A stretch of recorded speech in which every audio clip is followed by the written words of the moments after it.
कल्याण येथील मराठी कुटुंबाला मारहाण प्रकरणी महत्त्वाची माहिती आता समोर येत आहे। या प्रकरणातील मुख्य आरोपी अखिलेश शुक्ला हा पोलिसांच्या ताब्यात आलाय। अखिलेश शुक्ला हा बेपत्ता होता। अखेर त्याने सोशल मीडियावर आपला व्हिडिओ पोस्ट करत स्वतःची भूमिका मांडली आहे। त्याने तो व्हिडिओ पोस्ट केल्यानंतर खडकपारा पोलिसांकडे स्वतःचं आत्मसमर्पण केल्याची माहिती आता समोर येत आहे। अखिलेश शुक्ला याने आत्मसमर्पणावेळी स्वतःचा व्हिडिओ पोस्ट करत आपली भूमिका मांडली आहे। या प्रकरणातील वाद हा शेजार धर्माशी संबंधित आहे, पण त्याला भाषेचा मुद्दा बनवण्यात आलाय असा दावा अखिलेश शुक्ला यांनी केला आहे। 2 दिवसापासून हे जे प्रकरण माझ्या घरचा व्हायरल होत आहे, या संदर्भात माझे भाई बंधूंनो, मी आपल्याला या व्हिडिओच्या माध्यमातून काही महत्त्वाची वैशिष्ट्ये सांगणार आहोत। नेमके काय झालेले आहे। माझे भावांनो, एक वर्षच्या अगोदर मी माझ्या घरचा इंटिरियर केला आणि इंटिरियरमध्ये माझा शू रॅक डाव्या बाजूने उजव्या बाजूला केला।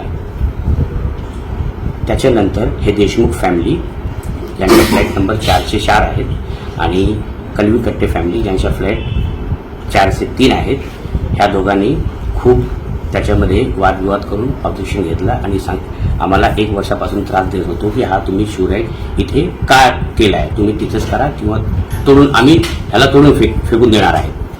त्याच्यानंतर हे लोक माझ्या बायकोला खूप 1 वर्षापासून खूप त्रास देत होते आणि दररोज शिवीगाळ वगैरे करणे, तिला उलटसुलट सांगितलं, म्हणजे हे तेच 1 वर्षापासून त्यांच्या चालू होता। आणि माझी बायको हे सतत मला ऑफिसच्या आल्यानंतर ते सांगत होते, तरी पण मी हे कधी ह्याला हे नाही केलं। आणि 2 दिवसापासून परवा काय झालं, संध्याकाळी माझी बायको धूपबत्ती ते लावून ते माझ्या दरवाजाच्या बाहेर ठेवला आणि कलवीकट्टे आंटी जे आहेत ते येऊन त्यांनी सांगितलं की हे तुम्ही धूपबत्ती दररोज इथे लावते आणि ह्याच्याने आम्हाला खूप त्रास होत आहे, हे तुम्ही आजपासून लावू नका, नाहीतर आम्ही तुम्हाला इथे राहू देणार नाही। आणि ते खूप माझ्या बायकोची शिवीगाळ सुरू केली। त्याच्यानंतर मी येऊन ते मॅटर हे करायला सुरुवात केली। त्याच्यानंतर देशमुख फॅमिली आली, हे धीरज देशमुख आणि त्याचे लहान भाऊ हे येऊन माझी बायकोला खूप गालीगलोच खूप हे करून ते सुरुवात केली आणि जोराने दरवाजाला आपटू लागले आणि माझी बायकोचे केस त्यांनी खेचून तिला एक झापड पण दिला। आणि त्याच्यानंतर मी हे सोडायला प्रयत्न केला आणि त्यांनी मला पण खूप शिवीगाळ केली। आणि त्याच्यानंतर हे लोक असा हे विषय जे आहेत हे दुसऱ्या बाजूनी करून हे व्हिडिओ व्हायरल करत आहेत। याच्या मागे जी व्हिडिओ व्हायरल होत आहे त्याच्यामध्ये नुसतं झगडा जे चालू आहे तेच दिसत आहे, त्याच्या मागे नेमकं काय आहे ते कोणाला माहिती नाही। ते मी आज ह्या व्हिडिओच्या द्वारे मी आपल्याला सांगितलं आहे।